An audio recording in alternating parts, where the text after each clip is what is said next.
கண்ணாடி பாட்டில் உடையாமல் இருக்கிறதுக்கு இனிமேல் இந்த மாதிரி ட்ரை பண்ணுங்கள்.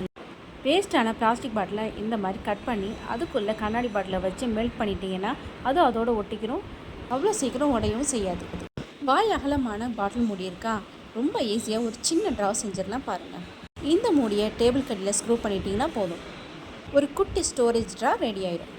உயரமாக இருக்கிற இடத்துல பல்ப் மாட்டுறதுக்கு ரொம்ப கஷ்டமாக இருக்கா, இல்லை கழட்டுறதுக்கு கஷ்டமாக இருக்கா, அப்போ இந்த மாதிரி ஒரு பிவிசி பைப் இருந்தால் போதுங்க. அந்த பிவிசி பைப்பில் மேலே இந்த மாதிரி 4 கீரல் போட்டிங்கன்னா அது 4 பாகமாக பிரிஞ்சு நீங்கள் பல்ப் மாட்டுறதுக்கு ரொம்ப ஈஸியாக இருக்கும்.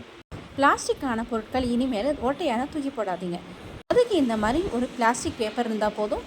அந்த ஹோலில் நீங்கள் நுழைச்சி நீங்கள் மெல்ட் பண்ணிட்டீங்கன்னா அது நல்லா ஒட்டிக்கிறோம். தண்ணி ஒரு பொட்டு கூட வெளியே வராது. எந்த படம் வரையணும்னாலும் இந்த மெத்தடை ஃபாலோ பண்ணுங்கள். டிரான்ஸ்பரண்ட்டாக இருக்கிற ஒரு பேடில் நீங்கள் வரைய வேண்டிய படத்தை வச்சுக்கோங்க. அதுக்கு மேலே ஒரு ஒயிட் பேப்பர் வச்சுக்கோங்க. ஒரு பெரிய வாய் இருக்கிற அகலமான ஒரு பாத்திரத்தில் இந்த மாதிரி ஒரு லைட்டை போட்டுக்கோங்க. மொபைல் டார்ச்சாக இருந்தாலும் ஓகே தான். இப்போ நம்ம வச்சுருக்கிற அந்த பேடை அந்த பாத்திரத்து மேலே வச்சிங்கன்னா நீங்கள் ஈஸியாக அதே படத்தை வரையலாம். இந்த குட்டி செல்ஃப் செய்கிறதுக்கு நமக்கு ஒரு 3 பொருள் இருந்தால் போதுங்க. 2 துணி மாட்டுற ஹேங்கர், பிளாஸ்டிக் டப்பா, அப்புறம் இந்த மாதிரி கிளிப்ஸ். இப்போ சூப்பரான ஒரு சின்ன செல்ஃப் ரெடி ஆயிடுச்சு. இதில் நீங்கள் என்ன வேணாலும் ஸ்டோரேஜ் பண்ணிக்கலாம். சாம்பிராணி பொறுத்தனாலும் அதிலும் ஒரு கிரியேட்டிவிட்டி கொண்டு வரலாங்க. ஒரு யூஸ் அண்ட் த்ரோ கப்பில் இந்த மாதிரி ஒரு ஹோல் போட்டுக்கிட்டு இப்படி அது வாயிலிருந்து புகை வர மாதிரி சூப்பராக ஒரு ஃபன்னியான ஒரு கப் உங்களுக்கு ரெடி ஆகிடும். சார்ஜர் நல்லா இருந்தாலும் அதனுடைய வயர் சில நேரம் இந்த மாதிரி டேமேஜ் ஆகிடும். அதுக்கு நீங்கள் ஒரு பிளாஸ்டிக் ஸ்ட்ரா எடுத்துக்கோங்க. அதை இந்த மாதிரி பென்சில் சீவிரதில் வச்சு திருவிக்கோங்க.